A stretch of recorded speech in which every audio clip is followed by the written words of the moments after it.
Hello dear subscribers, they will tell you how you can fix your problem. So if you can't connect to some personal hotspot, so how you can also fix it. So first thing, just open the settings, and in the settings you need to find personal hotspot, and here you need to also check if you allow other to join.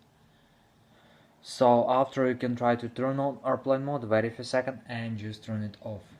So another thing you can try, just open Wi-Fi, and here you will see how to join hotspot. So just choose ask to join or automatic. So if you choose never, just choose one of these two options. So this is a way how you can also try to fix it, or you can try to restart your device. So just go to the general. In the general, just scroll down, just tap on shutdown, slide to power off, wait a few seconds, and just power on your phone again. So just simple, restore your phone. So thanks for watching, have a nice day, subscribe to my channel, click like, and goodbye.